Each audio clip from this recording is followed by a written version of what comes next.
In the world of emergency dispatchers, silence isn't always golden, but sometimes it speaks volumes.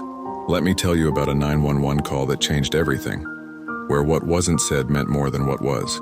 It started like any other shift at the 911 dispatch center.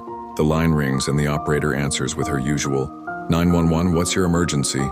But this time there's nothing. Just dead air. Well, almost nothing. If you listened closely enough, you could hear something that made the hair on the back of your neck stand up. Soft, irregular breathing.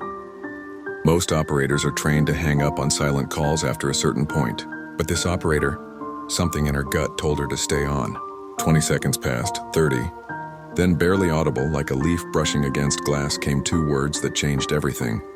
"He's here." The whisper was so faint it could have been missed with a single cough or moment of distraction. But those two words set off every alarm bell in the operator's mind. Someone was in danger, terrified to even make a sound. While keeping the line open, the trace began. Every second felt like an eternity as the system pinpointed the location. A suburban home on Maple Street. The kind of street where people have barbecues and kids ride their bikes. But tonight, something dark was happening behind one of those perfect front doors. They knew that whoever was on the other end of that phone was walking on eggshells.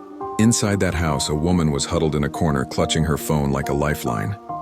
Her husband, armed and volatile, paced nearby, watching her every breath, every movement.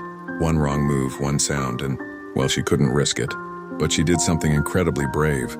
She kept that line open. That silent connection became her invisible rope to safety. Minutes felt like hours as she waited, hardly daring to breathe, praying help would come before he noticed the phone. When the police finally breached the house, they found her exactly as we feared, cornered, terrified, but alive. Still holding that phone, still connected to that lifeline she'd created.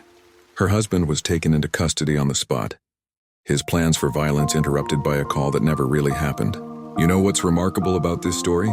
It wasn't a dramatic shootout or a high-speed chase that saved this woman's life.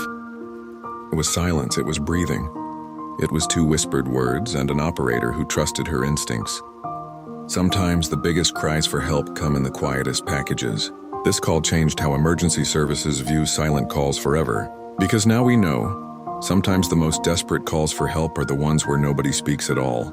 That woman's courage to dial and stay connected even in silence became her salvation. And somewhere out there she's alive today because she knew that sometimes silence speaks louder than words.